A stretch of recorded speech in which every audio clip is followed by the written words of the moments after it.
Hey folks, welcome back to FluterTuber. My name's Dr. Donnie, and today we're going to be talking about two things. One, we're going to talk about how to put your flute together the right way, and number two, we're going to talk about how to clean that flute.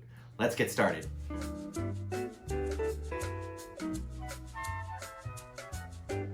When assembling your flute, it's important to make sure that you do so the right way.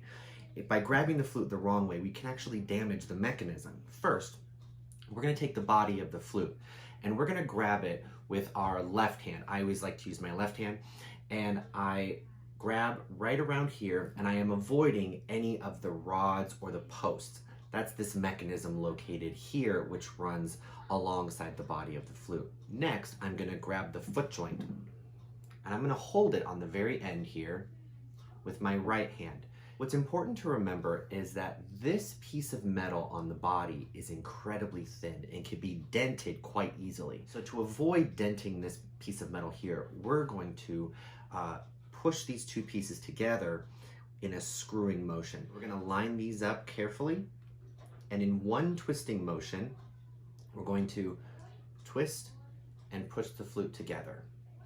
Now, what I like to do is I like to make sure that this post right here, this little knob right here that sticks out of the flute, is right in the center of this key closest on the body.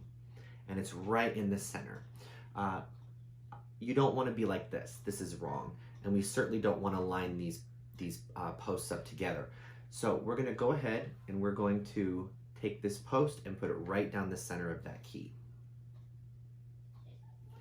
Just like so. Now, keeping our left hand grabbing the top of the body, we're going to go ahead and we're going to take out our head joint. So I'm going to hold it, as you can see, underneath the lip plate, and I'm going to, in one motion, screw these together. I like to line them up perfectly, and then one good twist, and it should go down like that. So what you want to make sure is that the center of the tone hole lines up with the center of the first key in your flute. It's going to be this key right here. So one trick that we flute players like to do is we will actually look down the flute like so. You can close one eye and line it up to make sure that the center of the tone hole runs down the center of the flute. Now, you may watch videos of famous flute players where each person has a different setup. They might be rolled in or rolled out quite differently from another flute player. But as a good starting point, we always recommend that we start right down the center. Now that our flute is assembled, let's take it apart. I'm going to go ahead and I'm going to grab the body again with my left hand, and I'm going to grab the foot joint with my right hand, same place I did before. And I'm just going to twist and separate in one motion. Do not go back and forth. This will create a lot of problems and can actually dent this piece of metal here. Once that's done, I'm going to put this foot joint back in the box, and I'm going to grab the head joint, and again in one twisting motion, I'm going to separate the two pieces. Put the head joint back in the box. I want to explain to you why it's so important to clean your flute. If we take the body of your flute and we tip it upside down, you can see underneath every one of these keys is a yellowish disc. And this yellow disc is actually called a pad. Now, the pad, for the most part, is made up of a bunch of different materials, one of which is like tissue paper, really thin, and if it gets wet over a period of time, it will actually start to degrade that material. So it's important to clean out the moisture after every play session. When cleaning my flute, I use three tools. The first tool is this cleaning stick, and mine is plastic. It's always good to have plastic or wood. Some flutes do come with a metal tuning rod, and I'm always hesitant to use a metal tuning rod because when this goes inside the flute, it can actually scratch the inside, and that's no good. So I always prefer to use plastic or wood. The second tool that I like to use is this cloth, and mine is actually a cloth for an oboe. I prefer the oboe cloths because they are typically made from silk and they do a lot better job in getting into those nooks and crannies where the moisture likes to hide. The third tool is this polishing cloth, and I like to use this on the outside of my flute. I like to start with the body of the flute. You can put the cleaning cloth through this little opening, kind of like a needle, and you can thread it through. I'll show you how I do that.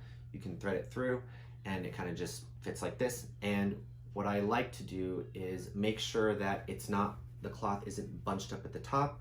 Try to keep it running down the length of the stick, and then go all the way through, pull it out.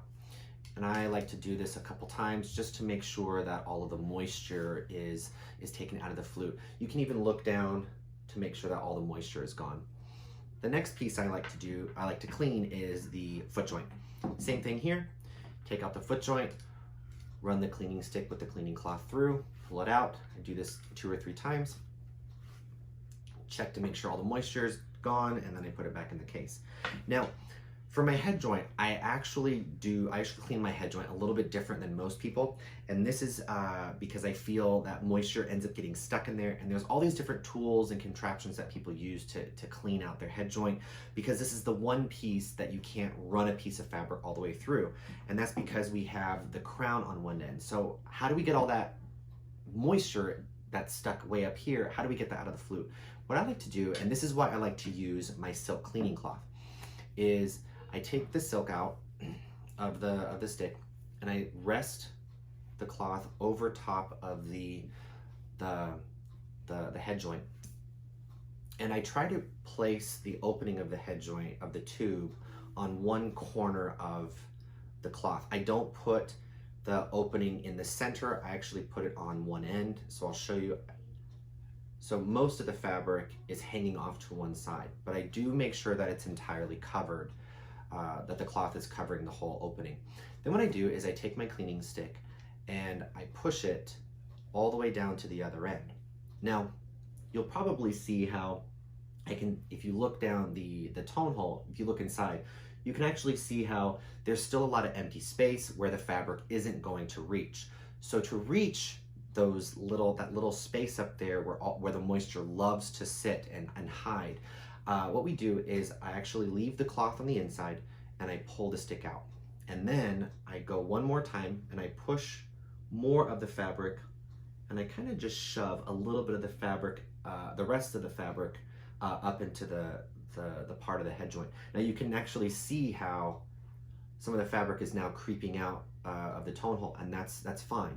Then what I do is I grab the cloth and the tuning rod or the cleaning stick, and I just twist very gently. I don't push, never push, because you can dent. There's a flat piece of metal on the inside. You don't want to dent that. So keeping this here, I just kind of grab the fabric, grab the tuning rod, the cleaning stick, and I just rotate the head joint.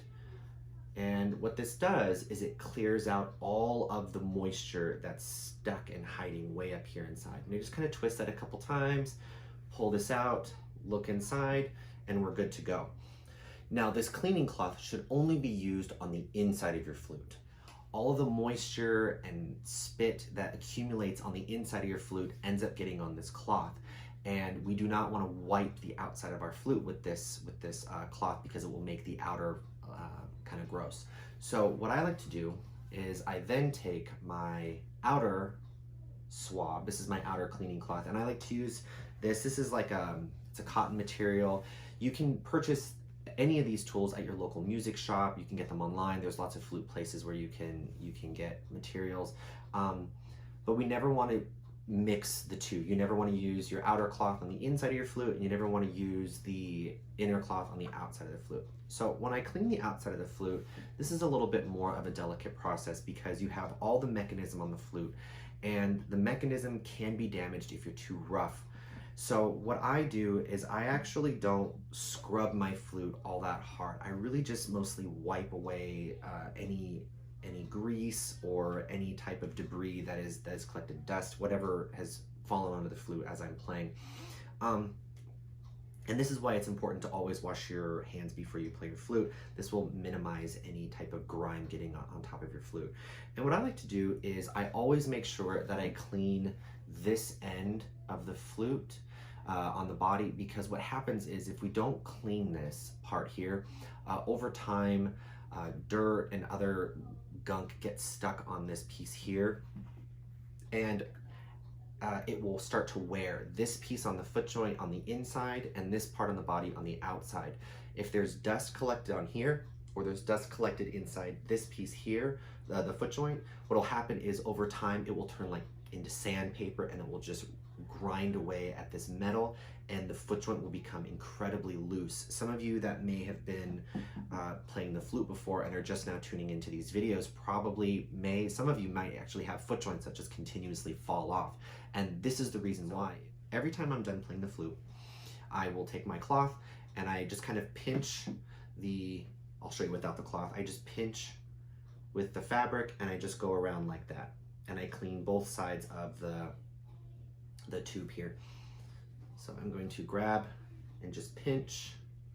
I'm just going to go around in there and kind of get all that stuff off there. And then I do the same thing with the inside at the top of the body. I'm just going to take my finger, kind of wipe in there,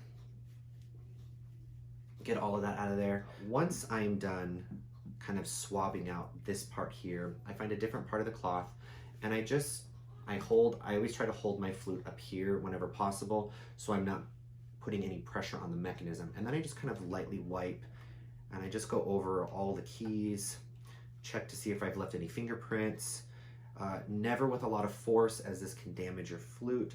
And I try to go underneath the thumb keys, around the A flat key, and just kind of wipe this down. And I'll wipe the top here. And once I'm done, I will put the body back in the case. Same thing with the foot joint. I clean out the inside where the body meets the foot joint, and I kind of clean that out. This piece, I have larger hands, so I'm actually able to grab my flute like this, or my foot joint like this, and I just kind of wipe all the keys off very gently. You never want to press too hard, because like I said earlier, we have these pads, and too much pressure on the pads will cause them to break. Or split or rip, and we certainly don't want that. Again, I just kind of wipe it down all the way on the sides, kind of get all that gross off, and then I put the foot joint back in the case. Now for the head joint, I try not to. I just got this new head joint, so I'm in love with it. And what I do is I actually don't touch the head joint with my bare hands when I'm cleaning it. I kind of just hold it with the fabric, and I just wipe down all of it to get all of that moisture off. Wipe that down, and it's all clean. Go ahead and put this back in the box. Make sure that the tone hole is facing up, as we talked about before.